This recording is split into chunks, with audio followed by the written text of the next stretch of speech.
and we are online. Hello, everyone. People joining now. Hello, Benno. Hello, Jim. Hi, Maurice. Happy to have you here. Where are you calling from, Dave? It's not New York. It's North Carolina, Charlotte, North Carolina.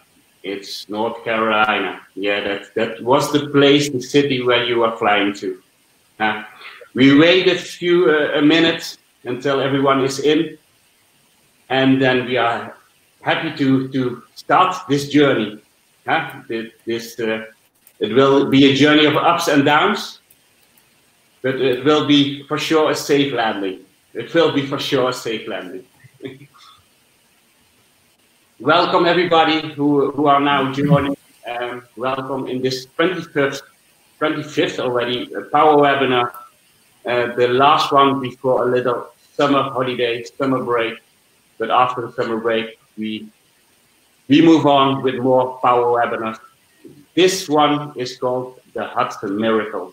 What happened was in 2009 on the 5th of January. And we have here Dave Sanderson, the last passenger who got off that miracle plane. And we have Benno Bakstein here, former captain of KLM 747-777. And he's a bit the Sully, that was the name of of the captain who flew the Miracle in New York, but he's a little bit of the Sully of the Netherlands, because he knows everything about the safety in the flight industry, and we support at the moment the flight industry, who is having a very hard time, and we hope that more people just buy tickets again to fly again to the beautiful places in the world. And that's for sure. That's why we also organize this Power Webinar for just support the whole flight industry. Well, let us start. Dave Sanderson, we met each other. I think was it 2 months ago? Correct. To one of my business partners in Vancouver, Michelle. Thank you, Michelle. For sure she's also joining this webinar. For people who don't know you, and I know you because I met you, and you have not only one story to tell, you have more stories to tell. So tell me, we dive into your life story. I would love to share it with the people. Who is Dave Sanderson? Tell us more. Well, thank you, Maurice, and thank you, Benno. I'm really honored to be here around the world today. I'm very blessed to be able to even have this interaction. As you know, January 15, 2009, I was one of those people that boarded a plane that do everything that you just normally do. You don't think about it. And then all of a sudden, within 60 to 70 seconds, something changes your life, not only for that moment, but for the rest of your life. I was a salesperson for 30 plus years. That's what I did. I traveled consistently initially, back in the early mid 80s, locally and regionally. But then as I grew my career, I started traveling more domestically around the United States and Canada, and then internationally. So I was traveling quite often. I was in technology sales, where I was gone 3 or 4 days a week. So I had nothing unusual about being on a plane. I was on a plane, and like most people, and I'm sure some of you who are listening and watching in, didn't pay attention when I got on a plane. Nothing unusual. Nothing ever happens on a plane. You get on, you do your thing, and you don't pay attention to the flight attendants. So it was just a normal day that day. And I wasn't supposed to be on that plane, as you know, Maurice, that day. I was scheduled to be on the 5 o'clock flight. So I think I was supposed to be on that plane for a reason. But so I've got a wife and 4 kids. I travel quite often. So, that week I actually started in Sarasota, Florida. Then we went to Petersburg, Virginia to do a little more systems checks. I was in technology, and our third stop that week was in Brooklyn, New York. That's how I got to New York.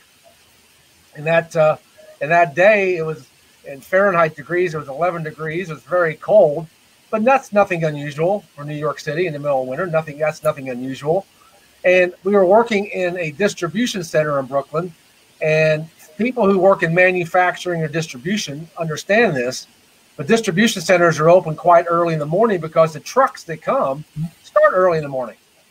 So we wanted to be there when all the action was going on. So our day started about 5 a.m. Eastern time. So we got, normally days start at 8 or 9 o'clock, but we got in early because we wanted to be in the middle of all the action, so we could actually do what we were supposed to do. So we worked for about 5 to 6 hours doing what we were going to do. So we got done early. And, when I get done early, my goal is to get home early because I travel so much. So that's why that morning, about 10 o'clock that morning, we got done. I quickly called our corporate travel agent and worked with her, and she put me on flight 1549. Before you go on that flight. Yes. Who is Dave before that flight? Who was Dave as a little child? Yep. I was actually going to circle back around to that. So, I grew up in the Midwest of the United States. I grew up in farm country. I was very athletic, so I played sports all the time. I was in Boy Scouts. So I did and I know maybe some people who are not from the United States may not understand this term, but the all-American boy. I was just growing up and having a good time. And, my father got transferred to Virginia when I was in 7th grade. So I had to start my life back over. So I had sort of two different lives. I had my youth life where I was in the Midwest, and then I was in Virginia. And Maurice, that's how I got to the East Coast, is my father got transferred. But, I was still doing a lot of athletics. I was very active in school. And I went to college and university, a place called James Madison in Virginia. And, my goal was to play football, but unfortunately I hurt my knee, so I couldn't play football. My dad, Maurice, was a very wise man. He said, you better get a college education because you're not going to play sports. So he was a very wise man you look back on it, you didn't want to hear that. But, I've been very blessed, as you know, Maurice, with people in my life who have given me great guidance and mentorship. And that's one of the things I talk about now, one of the things I'm passionate about, because fortunately for me, I've had my mother, my father were my first mentors. But shortly after that, when I got my first job, I got transferred to where I am right now in Charlotte, North Carolina. And I worked for a restaurant chain called Howard Johnson. And it was a hotel restaurant, right? Best known for clams and ice cream.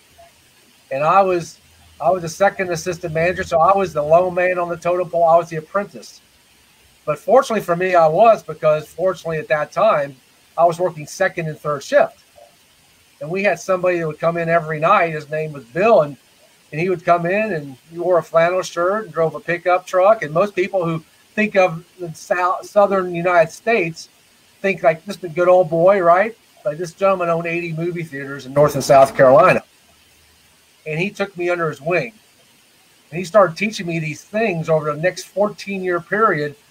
I didn't know what I was learning, but he was giving me these life lessons. So my background is I've always been blessed to be around people who have taken interest in me and have helped me get to where I'm at and teach me things so I'm prepared to handle what life throws at you. And that's one of those things, as we talked about a little later on about what happened on the plane that day. Mm-hmm. I was very blessed to have somebody and people in my life to be able to give me what I call those moments that mattered in my life that helped me be prepared for what was about to happen in my life. And that person was like a Sam Walton? His nickname was the Sam Walton of Charlotte, where you would never know who this gentleman was because he's just an everyday guy, but he was one of the wealthiest men in Charlotte, North Carolina, and no one knew who he was. And I didn't know who he was for several months until all of a sudden I found out. It's like, I'm blessed. Someone put someone in my life who actually lived a life and had to grow a business back in the 1930s during the Depression. And fortunately for him, he had somebody called a mentor in 1929 that gave him guidance. So I'm very blessed to be able to take that lineage, that history, to be able to share it going forward like he did with me. And there was another story because he gave you something shortly before he died. Right. And tell us what happened then. So in 1997, my mother had just passed away, and being the eldest son, my sister and I had to put together the arrangements. So my mind was not really together, I would say. I was going in 15 different directions. So when I got back to Charlotte after the funeral, he called me to his office. And he was in his 80s at that point. And he had a beautiful office. But I got there, and the first thing he told me is he had lung cancer. He smoked a couple packs of cigarettes a day, and he had lung cancer. And so I knew that probably he wasn't going to be around much longer. But he walked over to his desk. He had a beautiful big old desk, and pulled these pieces of paper out and sat down next to me and gave them to me. He said, "This is what I've been teaching you." And these were actually the handwritten notes that his mentor gave to him in 1929. He handwrote those notes, and he was giving this to me. And his last words to me before we departed was, "Don't let this die with you." Wow. So he basically gave me the charge to take this forward. And of course you did. You directly did and started to. Unfortunately, I did, Maurice. I put them away, as you know. I told you the story. I put them away, and that's what I mean. I didn't look for them. And all of a sudden, when I was writing my book, Moments Matter, I found these notes. And this has been my mission over the last 4 years, is now to put this all together so I can impact and help teach these things that he taught me. My goal is to teach this to 1 million people in the next 10 years. So we're going to we made a big goal. So now that's my mission. Now it's your mission. But what happened before? In 10 years, you were director of security of Tony Robbins, because we spoke a little bit about last weekend. That's right. I was very blessed. After Bill passed away, I was on Tony Robbins' security team, and then he asked me to be his assistant head of security in 1997. And then a couple years later, he asked me to be the head of security for his team. So I was very blessed. When one mentor passed on, another mentor came into my life. And I think if you stay awake and stay aware, these things do happen. But most people, as you know, Maurice and Benno, most people don't see these things. They go through life. And that's one of the things I want to teach people is you got to stay aware and awake, because these things come in your life, especially right now during this worldwide pandemic. There are people out there. What you're doing and what Benno's doing is extremely important, because there's people out there looking for people to help them through this. And what we're doing today, hopefully, will help at least one person be able to help them get through what's going on in their lives right now. Yeah, and you are also a people's person like me. And what moved me a lot that you were sharing, one of the first persons who called you in the hospital after the accident was Tony Robbins. Yeah. He was the only one that called me that night in the hospital. The only one. The only one that called me that night. Unbelievable. Yep. Thank you for having you, and we experienced this flight back after we introduced Benno. For the people who just joined us, thank you for having you in this webinar. In my last webinar before summer break, feel free in 10 minutes to share your questions if you have them for both people. I will share the question to Dave or Benno. Benno Buxton, yeah. We know each other for a longer time than 2 months. I think from the beginning of I think you experienced also the start of the Speakers Bureau. You know my father, and I still remember your first speech. I was, I think it was in La Buda restaurant nearby, and you were just sharing the story why flying is much more safer than driving on the road. And people know you in the Netherlands. You're very you are a celebrity in the Netherlands. When there is something going on in the flight industry, it's Benno on TV because he really shows that a support to the whole flight industry. He was captain before. Thank you for having you. But do I know more about you when you were a child, Benno? Tell me more about it, because what's your passion for the flight industry? Where did it start? Tell us. Yeah, thank you, Dave, for sharing your very interesting life story. I'll keep it shorter because my life is less interesting, maybe. I was born in Rotterdam, and I was always fascinated by transportation, be it boats or trains or planes. And actually, I wanted to become a sea captain when I was in high school. But halfway through high school, I joined a course, a glider course, glider airplanes. And I was fascinated. I was only 16 years old, and I was allowed to go up in the air after a couple of days on my own and pilot that plane. It was really amazing. And so I got hooked on aviation. And as a matter of fact, North Carolina is where aviation was born, Dave. Yeah, that's a nice connection again. Yeah. Anyway, so I joined, after the high school, I joined the government flight training school, and I did some military service with the Navy, flying naval aircraft.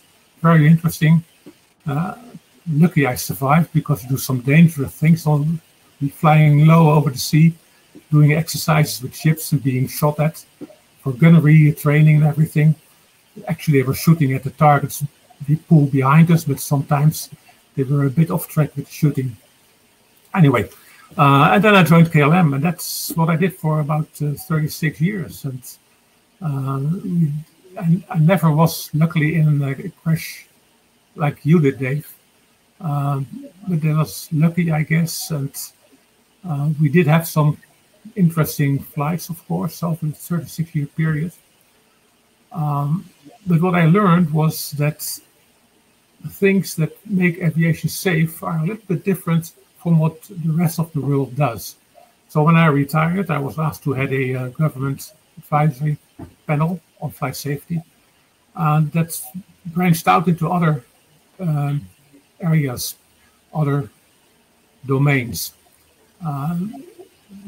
We are doing things different, not because we are smarter than other people, because we're not. But when things go wrong in an airplane, you do things wrong, quite often you die. So it's a big incentive to learn from what you do wrong. Even if it's an unwelcome message, you have to really look at what you're doing, really accept some thorough analysis, and that's what we do. And basically what makes aviation safe is three things. It's first to try to prevent bad things from happening, but you can do it only up to a certain point. Then you need what we call redundancy. Like for instance, if you lose one engine, it's no problem. Aircraft is built to cope with that. The pilots are trained to cope with that. It's no problem. It's redundancy. And that goes for all the systems in an aircraft. And finally, you still have some remaining issues, and for that you need resilience. And that comes from the people, well-trained, well-taught people. And that's what, and overall, you learn to manage risk. And that's the biggest part. That's the most interesting part, because risk is always a part of your life. Without risk, life is not possible. We now live in a society that's pretty much risk-free, although you wouldn't say so with the COVID crisis, of course.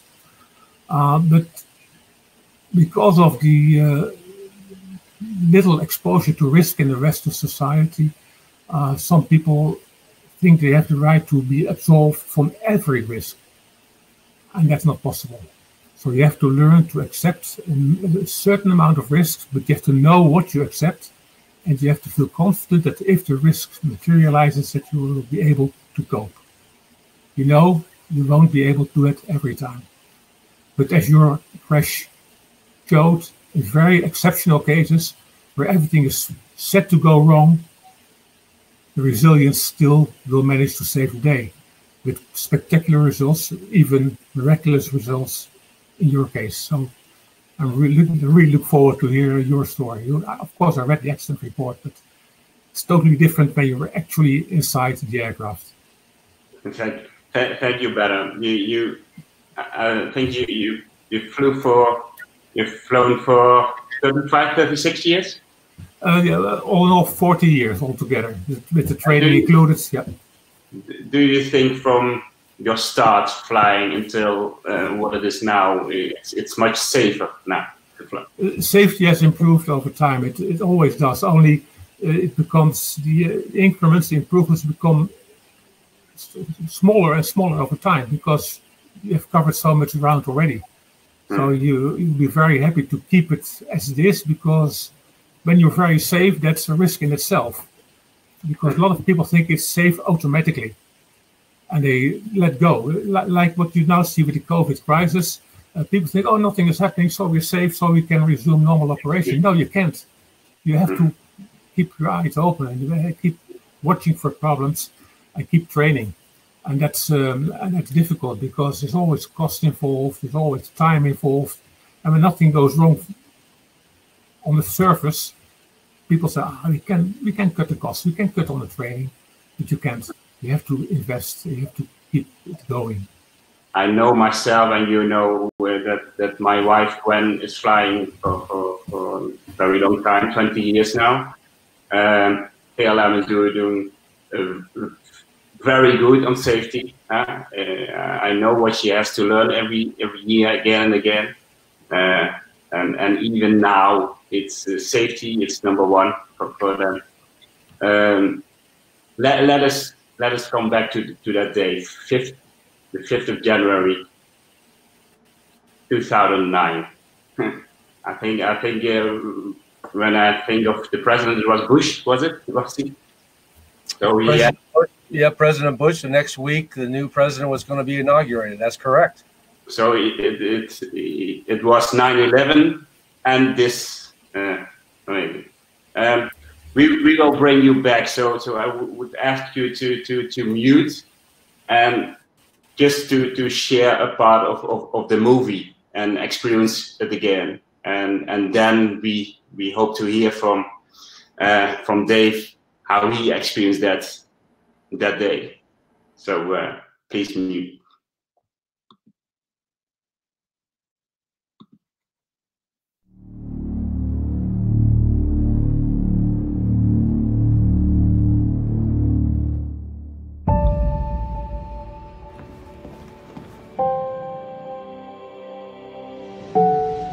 Hello, Donna. Captain. Altimeter is verified. 3023. 3023. Cactus 1549, gate 21, clear to push. Spot 28, ground for taxi. Clear for takeoff. Cactus 1549, clear for takeoff.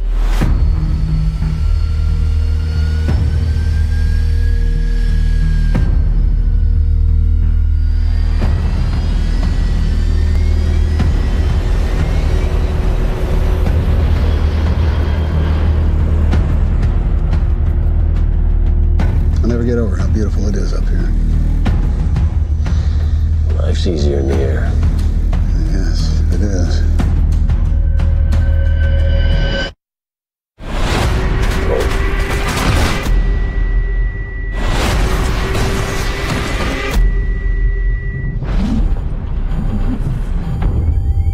We had both of them rolling back. Double check your seatbelts, please. Ignition start.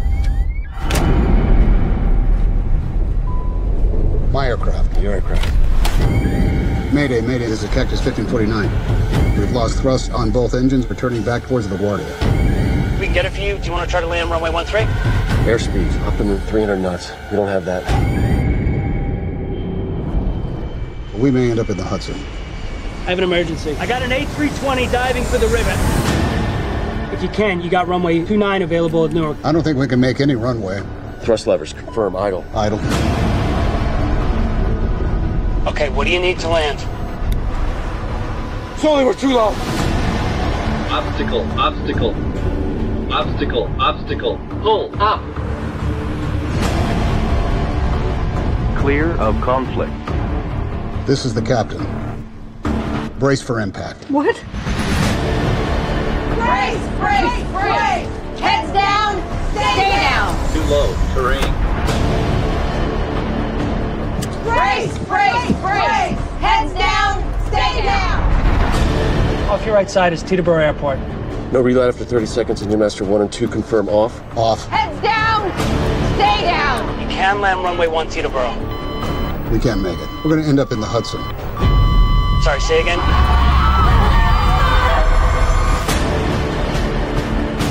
Radar contact lost. All right, let's put the flaps out. Flaps out. Come on, talk to me. Too low, terrain. Too low, terrain. Too low, terrain. 150 knots. Going down. Going down. Terrain, terrain. Pull up. Pull up. Pull up.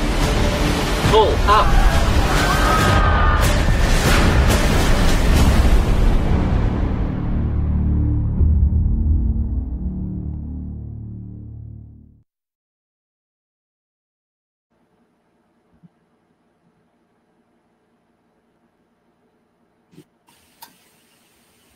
Yeah. It's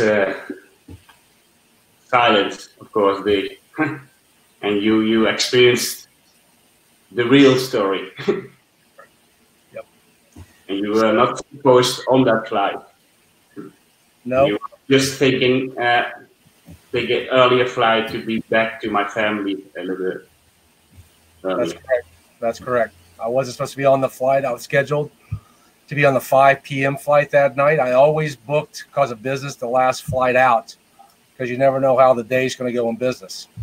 So I was very excited. I gave up my first class seat. I was a first class on 5 o'clock flight for seat 15A on that flight. So I was 4 rows behind that left wing as this was going on. And as you know, typical passenger, I didn't pay attention. I flew 100 times a year, and Benno probably realizes this: passengers don't pay attention to the flight attendants.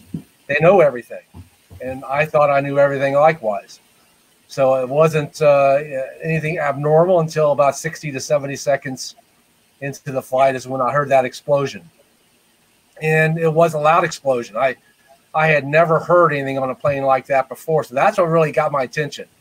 You know, I sort of looked up, and since I was in seat 15A, I was 4 rows behind the engine. I saw the engine explode and saw the fire coming out beneath the left wing.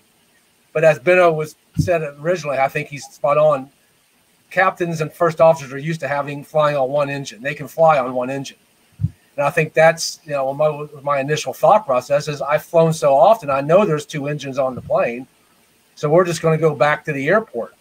And I think that's one of the things that doesn't get talked about a lot. That's why I always bring it up, is one of the extraordinary things about this is those birds hit almost simultaneously, because you only heard one explosion, one boom.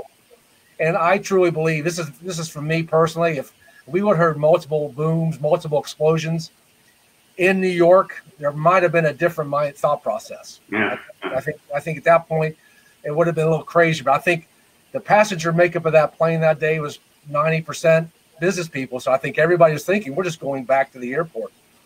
So as he started. About the birds, those were not small birds. No, they were Canadian geese. They were really large birds. And, you know, I in the museum in Charlotte, I've seen a replica of these Canadian geese. Canadian geese. Yeah, Colleen is also joining us, so she's Canadian. Thank you, Canada. She probably has some in her backyard right now. But yeah,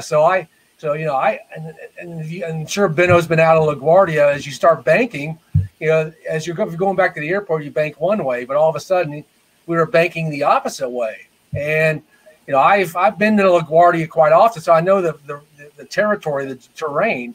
So as he was banking and I was looking out the window, all of a sudden I looked out and I saw the skyline of Manhattan. I'd never seen anything like that. I mean, I've never seen it up close. And that sort of got my attention. I started asking, what's going on? Because that's not how you go back to LaGuardia. I know you go back the other way to LaGuardia. And then as we started going down further and further, and all of a sudden you could see the George Washington Bridge getting bigger and bigger. And I had not seen, of course, I didn't know at that point it was the George Washington Bridge. I found out later it was. But as we started crossing over the bridges, when the captain said his famous words, "This is your captain, brace for impact." And as we were crossing over the bridge, I think the movie did a pretty good job. The Airbus only cleared the bridge by roughly 400 feet. And the bridge was roughly 600 feet up. So we're at roughly 1,000 plus or minus feet going down at that point. And that was the moment that really, I think, got my attention, because like, okay, all I now see is water. And the only thing I remembered about seeing planes and water is when they're toppling through the water. And I just got thinking, this is not good. This is not going to turn out well. And that's when I immediately did what I did, and I started praying.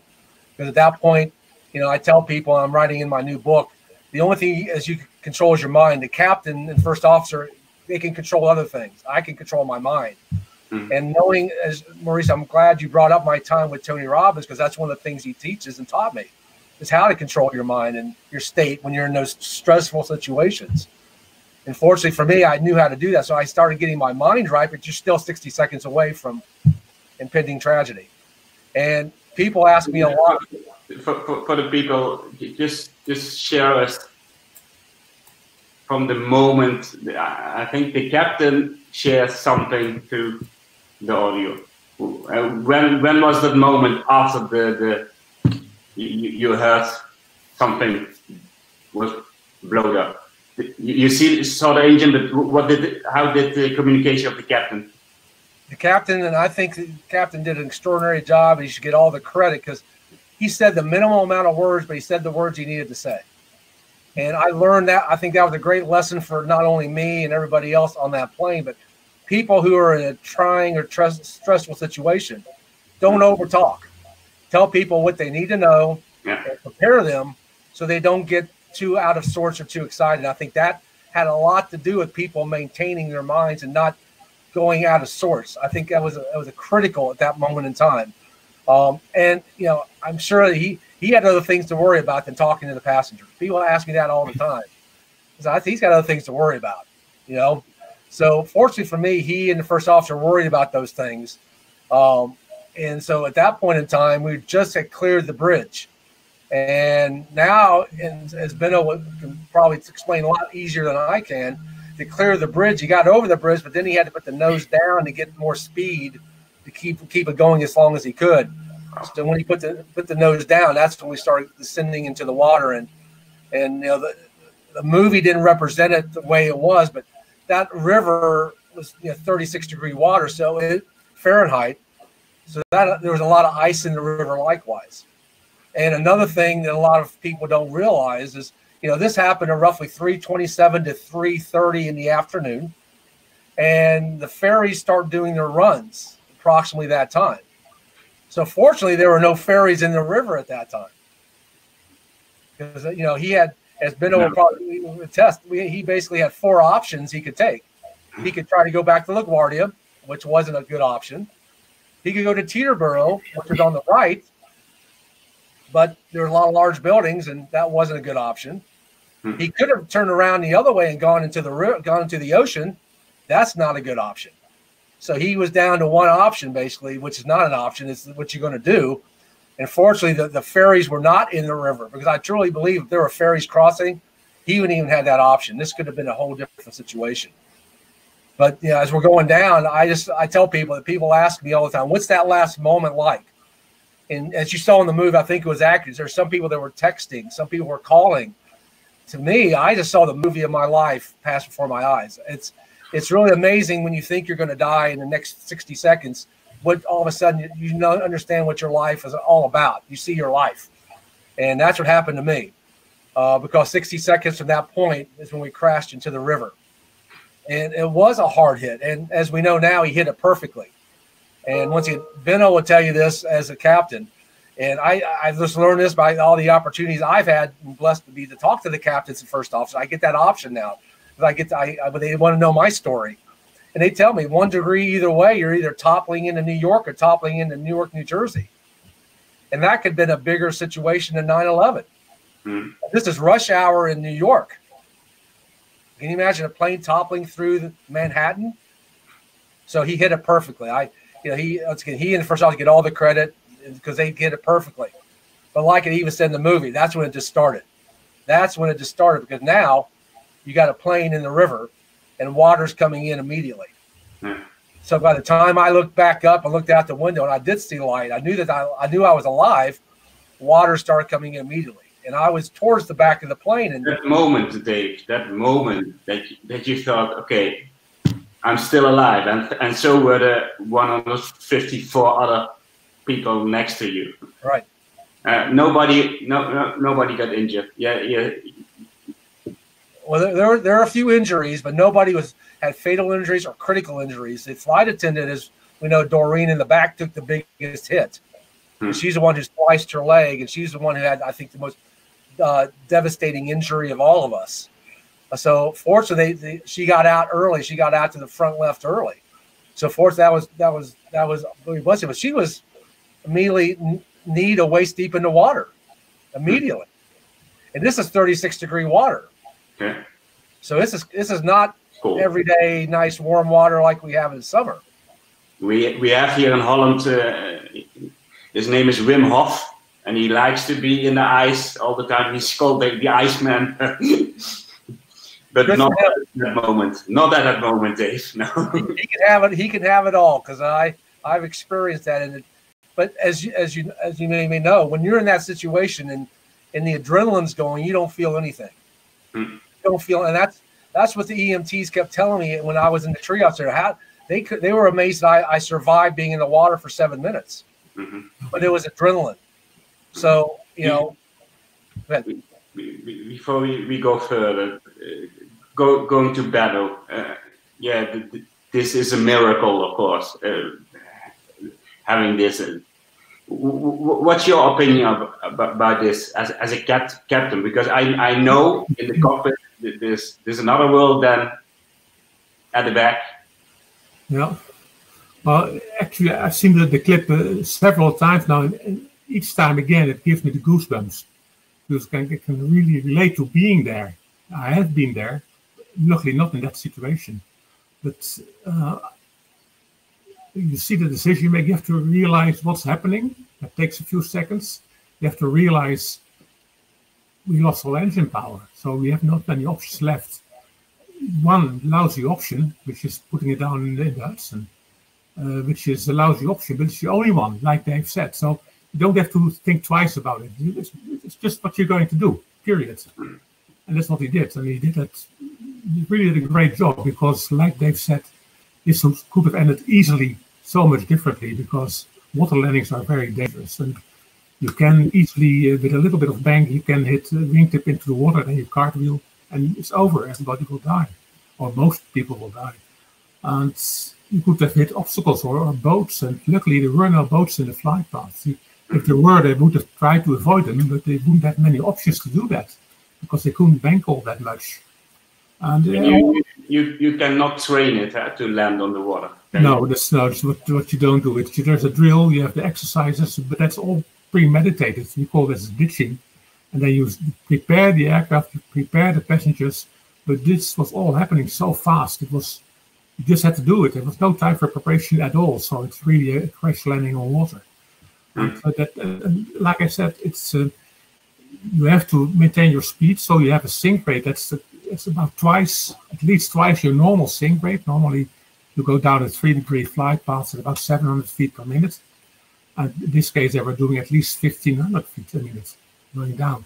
So that is the first thing that makes it difficult. You have to take that downward speed out before you hit the ground normally, and you do that normally, and especially before you hit the water. Because if you hit the ground pretty hard, you have the landing gear to absorb a shock. But on the water, the shock directly hits the airframe.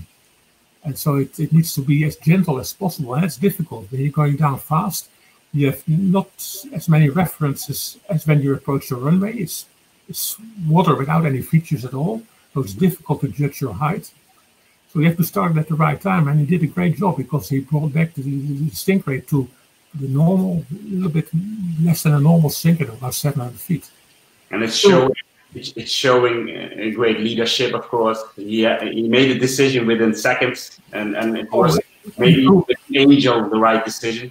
Yeah, it was absolutely the right decision. It made it just in a split second. The whole crew was working very well together. The cockpit crew was, and afterwards also from what I've seen and heard, the cabin crew as well.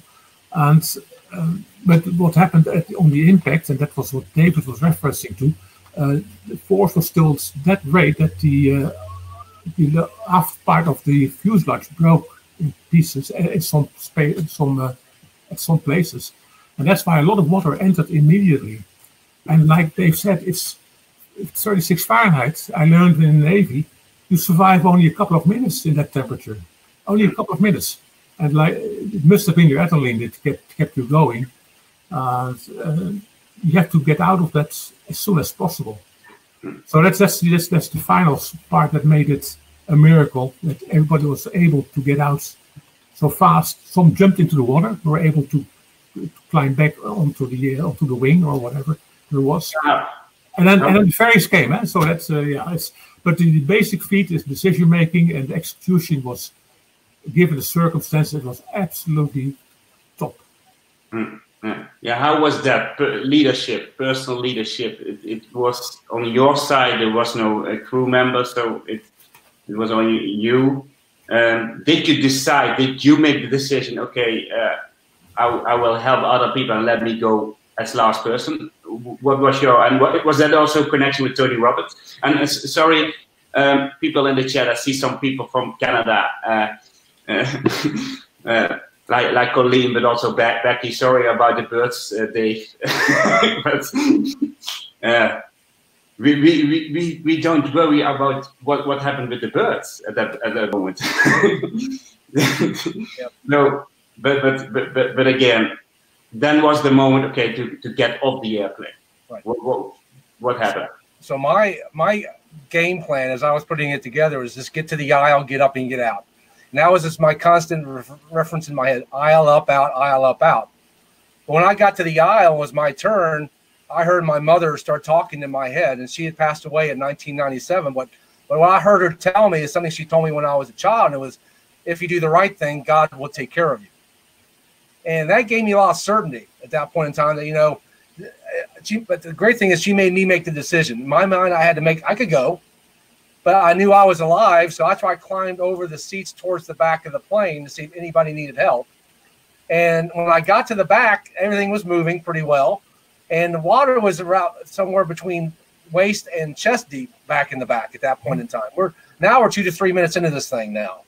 So I got behind everybody else and started making my way out just like everybody else. And you got to remember, this is late afternoon in the winter in New York, and you're in the back of the plane. So it was pretty dark in the back of the plane. It wasn't really a lot of sunlight and light. You could see, but it wasn't really that bright. And based on the impact, and of course, people had luggage underneath the seats, luggage was floating into the water. Mm-hmm. So you were every time I took a step, I hit something with my leg. And of course, I didn't know what it was, but the first light that I saw was on the right side at 10F. The door was open and people were already out. I was like, I'm out of here. I'm leaving. It's time to go. But then I started to get out and I looked up, and it was an amazing sight to me because I looked out on the wing, and the wing was filled with people standing on a wing. Then I looked to the right, and there was this little lifeboat. Of course, it comes out once the plane gets down, and people were already filled up in the boat. So it was no place for me to go. So that's why I was inside the plane roughly 7 minutes, waist deep, 36-degree water. 7 minutes. And then, but the ferries were already there. I say that's a miracle. Ferries were there within 2 to 3 minutes. It was amazing how quickly they got there. But people started yelling at me, hold on, hold on. And I didn't know why at that moment. But what happened is that the river, if you know anything about the Hudson River, I learned a lot about it. It's got a very fast current. And that plane was actually floating down the river. So as the plane was floating, the lifeboat was floating out into the river. And they, like I and probably many people who are listening, who reads the instructions? No one pays attention to the flight attendants. I didn't. It's actually tethered to the plane.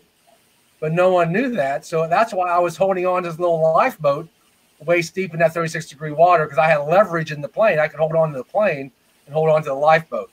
And it just happened to be, Maurice, the first picture that I saw when I was on Good Morning America was a picture of me holding on to the lifeboat inside the plane, waist deep in the water. So that's why I became the last passenger out. And I didn't even know if I was or not until that day when I was on Good Morning America and saw that picture. And then tell us further, because that moment changed your whole life. Yep. So what happened was 6 or 7 minutes passed while all this was going on, and all of a sudden I felt the plane shift. And what happened, I found out later, I didn't know that happened then, is the reason it shifted is because one of the boats in the rescue on the right side of the plane as they were backing out, they just touched the front of the plane and just shook it. And the only thing that I could think of when a plane shifts, it's going down. Because the only thing I can remember is Titanic. When that boat went down, I'm like, I don't want to be inside of a plane that's going down. So that's when I jumped in and swam to the closest boat that I could find, which was the end of that wing. And I tell people that was the longest 10-yard swim I've ever had in my life, because I've been in the water for 6 or 7 minutes. Now I'm in the water fully to swim with my clothes on. And one of the things that people don't realize, and if you're in New York or New Jersey, you do, but that river's not that clean. And I got jet fuel in my eye, which we didn't know until later. I got back. I had black spots in my eye. That's why you see me wearing glasses today, because and that night I had a hard time seeing out of my eye. And what happened was they cleaned my eyes out when I got to the hospital, but I found out that I got jet fuel in my eye from the swim. And that's why, it was amazing. I got there, but now I get to the ferry and they're yelling at me to climb. And I yelled up, I can't. And then I heard my mom again, because the word my mom hated most was can't. If you grew up in our house, Marie, my mom, if you said that to my mom, she'd knock you down a peg. She didn't believe in that word. So fortunately, I got one arm up, and then somebody grabbed it, got the other arm up. 2 men who I still today don't know who they are grabbed me and pulled me on that ferry and threw me over the side. And that's how I got on the ferry. But now they're screaming at me to get up. So I got up, and I'm like, I made it. I made it. But that was my moment, Maurice and Benno. That was my moment, because as we were talking about, you can go all day on adrenaline. But when the adrenaline's gone, I was so cold. Air temperature was roughly 11 degrees. Water temperature was roughly 36 degrees Fahrenheit. And I was so cold. I could barely breathe. But fortunately, somebody had a phone and put it in my face, and that's how I got a message to my family. I couldn't dial it, but the only thing I could get out is your dad. I've been in a plane crash. And that's the only thing I could get out, because I was so cold. It's hard. Your buddy who makes ice sculptures in the water can probably attest, but when you're that cold, you just can't even think. Your mind's going 15 different directions, and that's what was happening to me at that moment in time. Amazing. So it felt like the Titanic. It felt going down next to the Titanic. It's going down. It's amazing. We have 15 minutes to go now. I really want to go to that.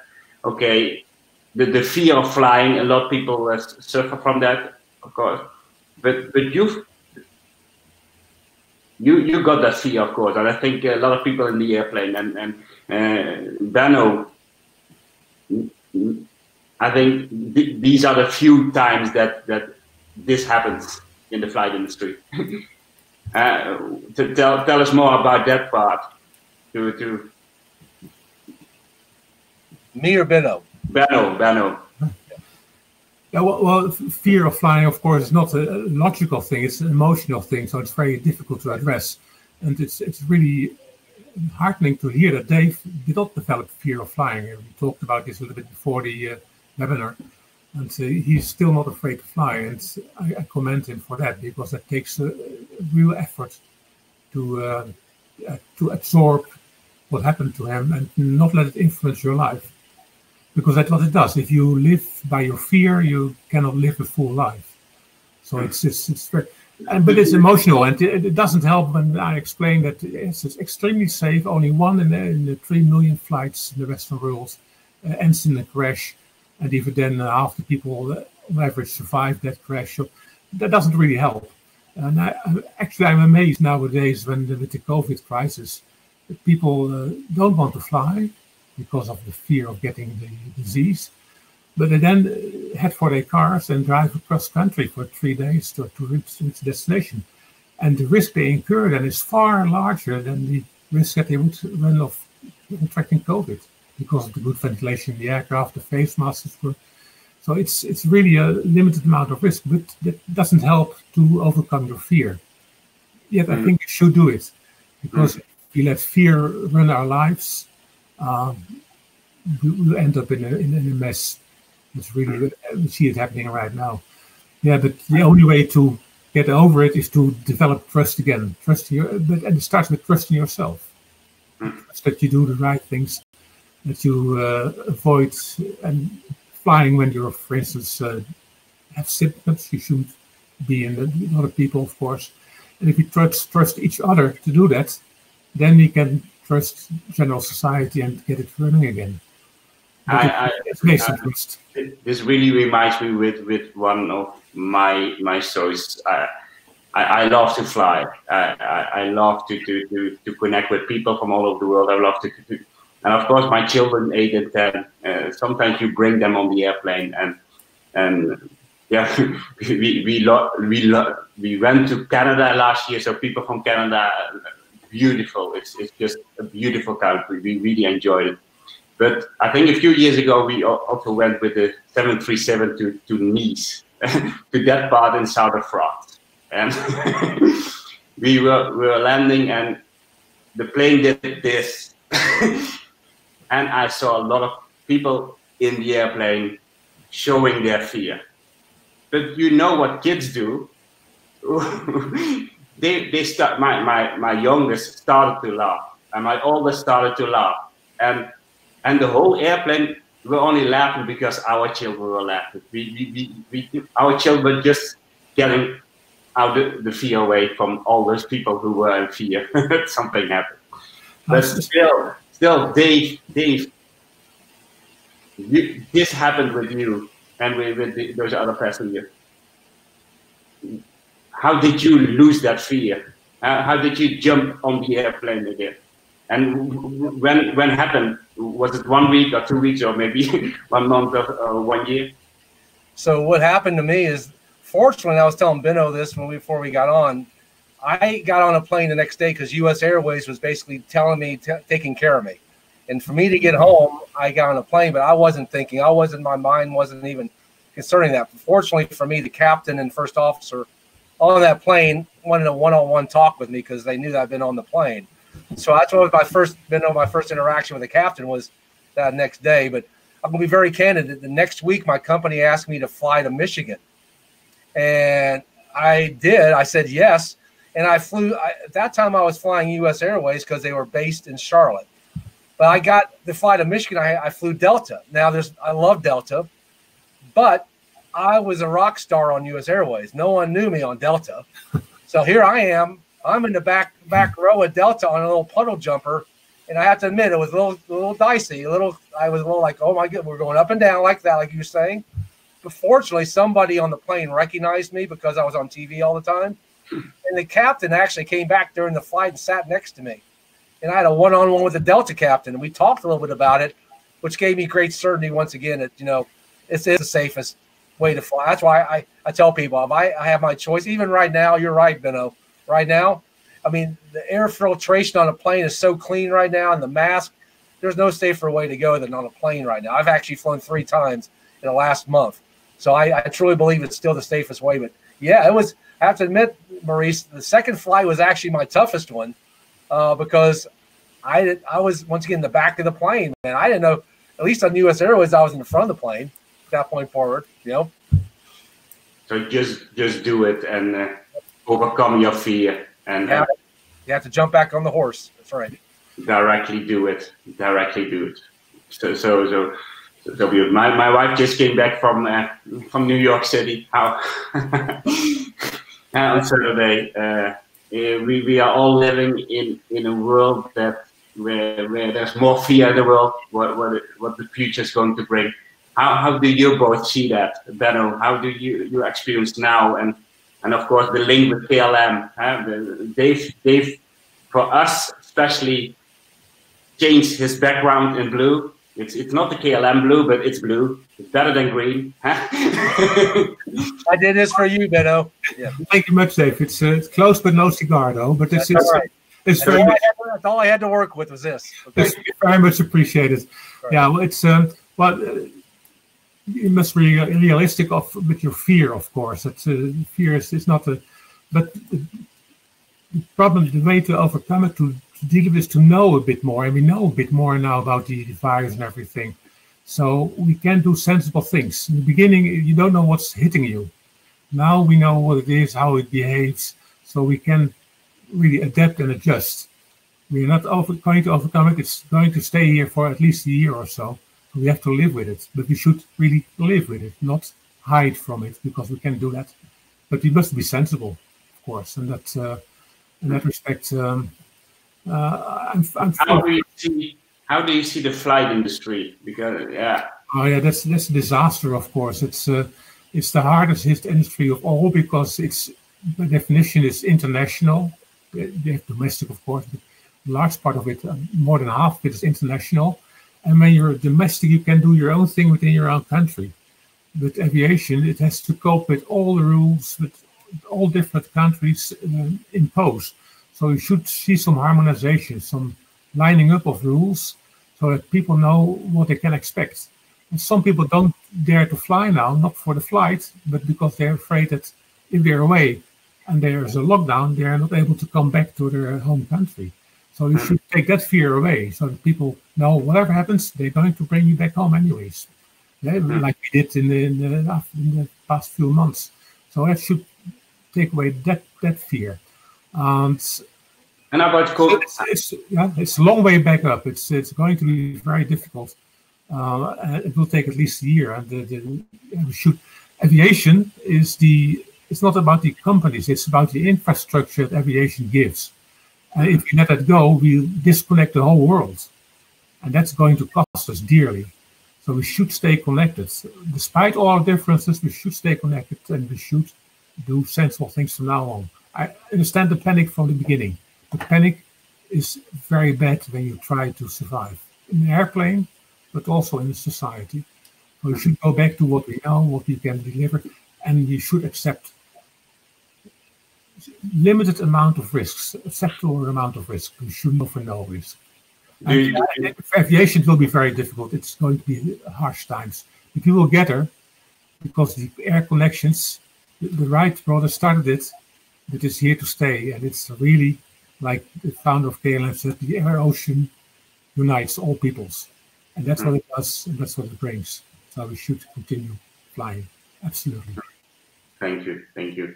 Dave, how do you experience it at the moment? Yeah, I agree with Benno. I think that there are an acceptable amount of risk you can take right now, and I think that people need to get back. I mean, I'm really excited. I really want to fly KLM now. I need to figure out how to get to that part of the world so I can fly KLM, because I've been very blessed to be able to fly a lot of different airlines, and each airline has professionals that are amazing at what they do. And I've seen the professionalism from the captains all the way through the flight crew. And right now, I think all the airlines are doing the right thing. They're getting their air filtrations cleaned up. People wear a mask, and they're distancing people. So I believe right now, I agree with you, Benno. I think it's going to take probably 6 months to a year for it to come back, because this is the way the world's connected. And Canley, if we're going to grow the economies of the world, we need to be able to have the airline structure and infrastructure ready to go. And I think right now, people have to have the trust. They're doing everything they can to keep you safe, and not only safe in a plane, but safe physically and healthy. So I think that I agree with you, Benno. This is we all need to do our part. If you have a chance to fly, and the countries need to make it a little bit more easy to be able to do that, and not put you in quarantine and things like that if you go someplace for 14 days. We are, but in a few minutes, you wrote a book. You wrote more book than one book, Dave. Yep, I was very blessed to be a part of a Brace for Impact, and then my book's Moments Matter, about all the moments that sort of led up to that point, and how I used the moments in my life to be able to handle that situation that day. And my next book will be coming out here in the next 2 months, about how to really dig down in those moments and dissect for people. To look back in your life and how these moments are there for a reason, and be aware, because they can help you, as Benno knows, in times of crisis like we're in right now. We're going through a traumatic life experience, all of us. And there are lessons, and there's a way to have resilience to be able to go through it. This is my goal and my mission now, to help people understand that, and Bill's helped me be able to articulate that. Yeah. Before I end with you, Benno has been retired now for... I almost forget, 11 years now, yeah. 11 years, yeah. And I know the life of a captain is most of the time only in the air. Yeah. So how is your connection? Do you still remember when you you stopped flying and you were there more for your family? Yeah, it was really a blessing, because flying is health for your social life and for your family as well.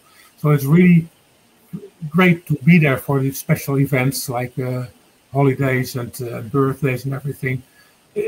I'm not complaining, because it's part of the deal, but it's good to have it. And I'm not sad that I missed the time difference and everything. After about 3 months, it was like a fog lifted, because you're chronically tired from time differences. But that's also part of the game, no problem. But I love the life I had, and it gave me a lot of lessons. Like Dave said, it teaches you a lot about how to go through life and how to handle crisis and stuff. And that's what I share now. I do a lot of, not a lot, but I do some talking, some presentations, showing how aviation solves this crisis, how aviation becomes resilient by learning from things that go wrong, and how you can translate that to other areas. I cannot do the translation, you have to do that yourself, but I can show you how aviation does it, and maybe you can learn something from it. I think that's what Dave and I have in common. We share what we have experienced ourselves, but others have to pick up and make their own decisions and pull their own lessons out of it. We can only be there to help. Beautiful, beautiful. Dave, that moment changed your life. I watched some videos of you, and again, you as well became very, very emotional sometimes, because it has changed your life. What means family for you at the moment? Well, I think I'll leave you to this. I think those are the biggest revelations, like Benno just said, for me is I traveled so much. I was away a lot of times, and I missed a lot of things, especially with my 2 older kids. And that's what I realized after this, is I was so focused on. How old are they? How old are your kids? They are now 28 and 26. So they were in high school at that point in time, and I missed a lot of their activities because I was so focused on what I thought a dad should do and making money and making sure they had the life that they could have. But I realized what they really wanted was my time and my life.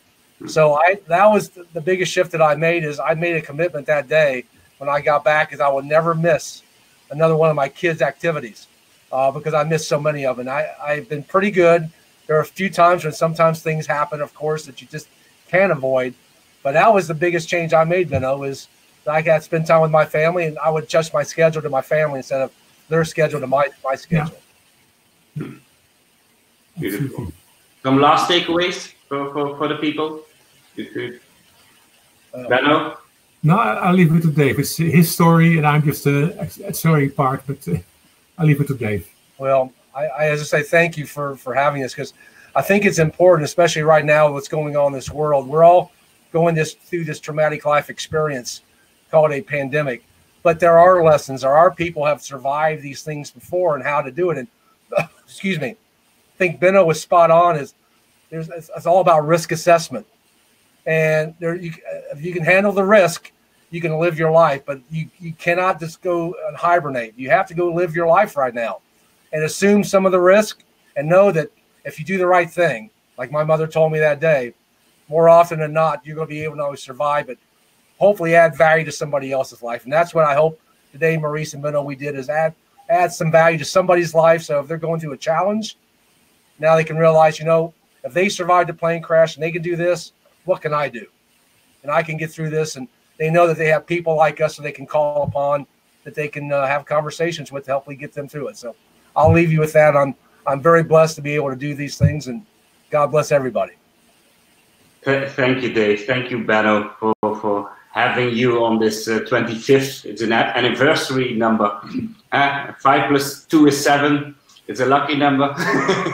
My lucky number. So let's get the people in the airplane again. It's the best way to start your journey and to show the beauty of this beautiful planet. That's for sure. And to connect with all kinds of people from all over the world. And I hope that the flight industry is going to collaborate with other flight industries and help each other.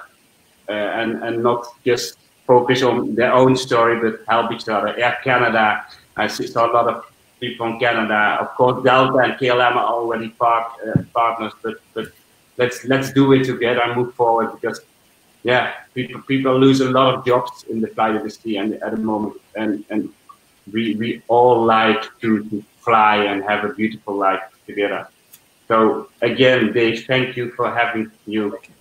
Danu, thank you for joining us at the very last minute. My pleasure. That I asked you. Thank you all the people who joined this webinar live, and I hope to see you again after summer break. I hope Kim can share the link to the website where we give the updates of other Power webinars. But now, let's fly. Let's fly, no matter what, no matter what, no matter what. Thank you, everyone. Thank you, everyone from all over the world. And it was a pleasure to do this with you. Bye-bye.